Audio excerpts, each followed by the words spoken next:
भगवत गीता अध्याय 13। जय श्री कृष्ण। दोस्तों, गीता और इसका ज्ञान अनवरत बह रहा है और सदियों से बहता आया है और आगे भी बहता रहेगा।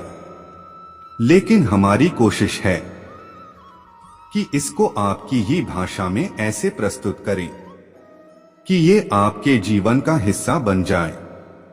मैं के सैनी अब भगवत गीता का 13वां अध्याय शुरू करता हूं, जिसका नाम है क्षेत्र क्षेत्रज्ञ विभाग योग। श्री भगवान बोले, हे अर्जुन, यह शरीर क्षेत्र इस नाम से कहा जाता है और इसको जो जानता है उसको क्षेत्रज्ञ इस नाम से उनके तत्व को जानने वाले ज्ञानीजन कहते हैं।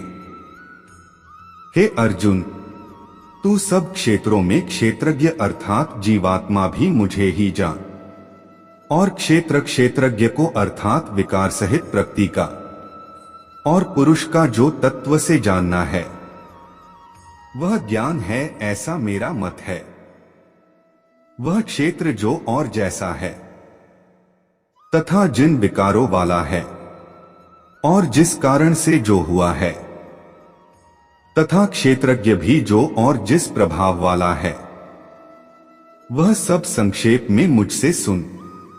यह क्षेत्र और क्षेत्रज्ञ का तत्व ऋषियों द्वारा बहुत प्रकार से कहा गया है और विविध वेद मंत्रों द्वारा भी विभाग पूर्वक कहा गया है तथा भली भांति निश्चय किए हुए युक्तियुक्त ब्रह्मसूत्र के पदों द्वारा भी कहा गया है।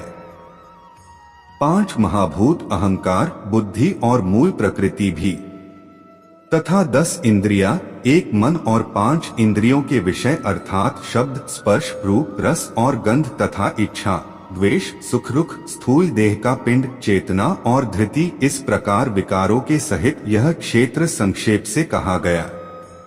श्रेष्ठता के ज्ञान का, अभिमान का अभाव, दंभाचरण का अभाव, किसी प्राणी को किसी प्रकार भी न सताना, क्षमा भाव, मनवाणी आदि की सरलता, श्रद्धा भक्ति सहित गुरु की सेवा, बाहर भीतर की शुद्धि, अंतःकरण की स्थिरता और मन इंद्रियों सहित शरीर का निग्रह, इस लोक और परलोक संपूर्ण भोगों में आसक्ति का अभाव और अहंकार का भी अभाव, जन्म, मृत्यु, जरा और रोग आदि में दुर्ख और दोषों का बार बार विचार करना, पुत्र, स्त्री, घर और धन आदि में आसक्ति का अभाव, ममता का न होना तथा प्रिय और अप्रिय की प्राप्ति में सदा ही चित्त का सम रहना, मुझ परमेश्वर में अनन्य योग के द्वारा अव्यभिचारिणी भक्ति तथा एकांत और शुद्ध देश में रहने का स्वभाव और विषयासक्त मनुष्यों के समुदाय में प्रेम का न होना, अध्यात्म ज्ञान में नित्य स्थिति और तत्व ज्ञान के अर्थरूप परमात्मा को ही देखना,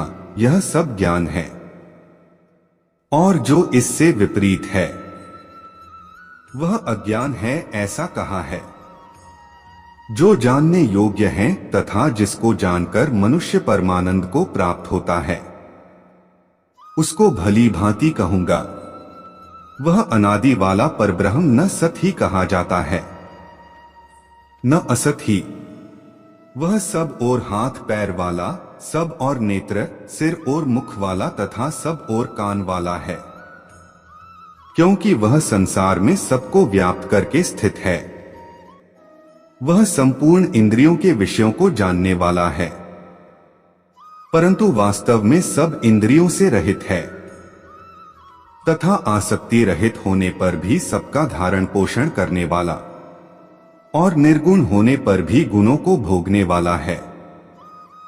वह चराचर सब भूतों के बाहर भीतर परिपूर्ण है और चराचर भी वही है, और वह सूक्ष्म होने से अविज्ञेय है तथा अति समीप में और दूर में भी वही स्थित है।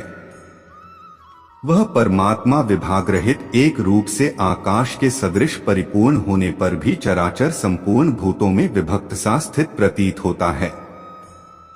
तथा वह जानने योग्य परमात्मा के विष्णु रूप से भूतों को धारण पोषण करने वाला और रुद्र रूप से संहार करने वाला तथा ब्रह्मा रूप से सबको उत्पन्न करने वाला है। वह परब्रह्म ज्योतियों का भी ज्योति और माया से अत्यंत परे कहा जाता है। वह परमात्मा बोध स्वरूप जानने के योग्य तथा तत्वज्ञान से प्राप्त करने योग्य है और सबके हृदय में विशेष रूप से स्थित है। इस प्रकार क्षेत्र तथा ज्ञान और जानने योग्य परमात्मा का स्वरूप संक्षेप से कहा गया। मेरा भक्त इसको तत्व से जानकर मेरे स्वरूप को प्राप्त होता है। प्रकृति और पुरुष इन दोनों को ही तू अनादि जान और रागद्वेषादि विकारों को तथा त्रिगुणात्मक संपूर्ण पदार्थों को भी प्रकृति से ही उत्पन्न जान।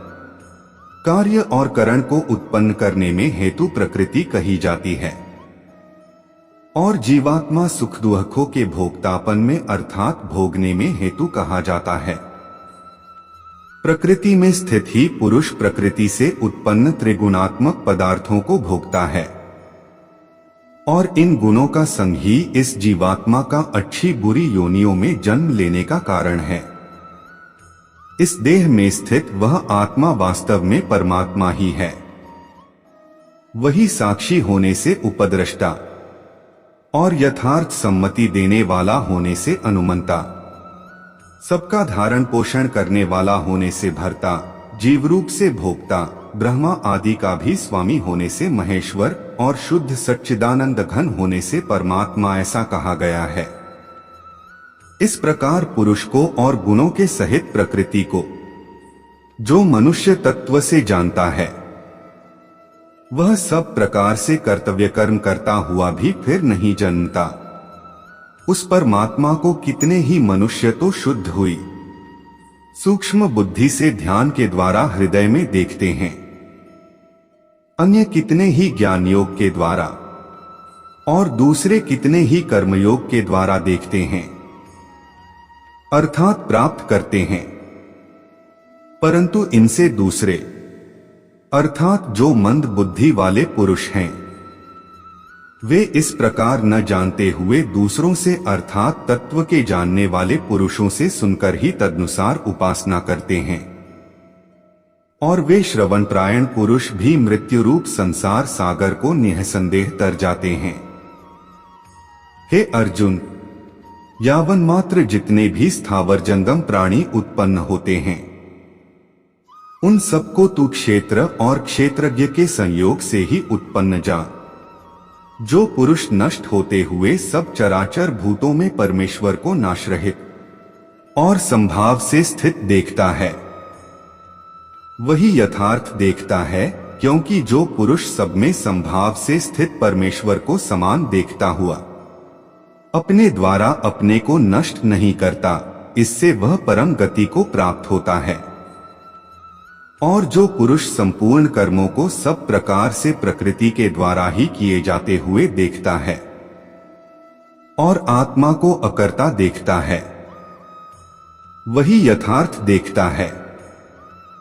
जिस क्षण यह पुरुष भूतों पृथक पृथक भाव को एक परमात्मा में ही स्थित तथा उस परमात्मा से ही संपूर्ण भूतों का विस्तार देखता है, उसी क्षण वह सच्चिदानंद घन ब्रह्मा को प्राप्त हो जाता है। हे अर्जुन, अनादि होने से और निर्गुण होने से यह अविनाशी परमात्मा शरीर में स्थित होने पर भी वास्तव में न तो कुछ करता है और न लिप्त ही होता है। जिस प्रकार सर्वत्र व्याप्त आकाश सूक्ष्म होने के कारण लिप्त नहीं होता, वैसे ही देह में सर्वत्र स्थित आत्मा निर्गुण होने के कारण देह के ठगुणों से लिप्त नहीं होता। हे अर्जुन, जिस प्रकार एक ही सूर्य इस संपूर्ण ब्रह्मांड को प्रकाशित करता है, उसी प्रकार एक ही आत्मा संपूर्ण क्षेत्र को प्रकाशित करता है। इस प्रकार क्षेत्र और क्षेत्रज्ञ के भेद को तथा कार्यस्थित प्रकृति से मुक्त होने का जो पुरुष ज्ञान नेत्रों द्वारा तत्व से जानते हैं, वे महात्मा जन परब्रह्म परमात्मा को प्राप्त होते हैं। इस प्रकार उपनिषद, ब्रह्म विद्या तथा योग शास्त्र रूप श्रीमद् भगवद गीता के श्री कृष्ण अर्जुन संवाद में क्षेत्र क्षेत्रज्ञ विभाग योग नामक 13वां अध्याय संपूर्ण हुआ। तो दोस्तों, ये था भगवत गीता का 13वां अध्याय।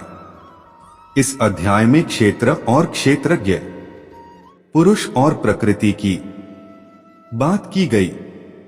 क्या ज्ञान जरूरी है और क्या नहीं, यह भी बताया गया।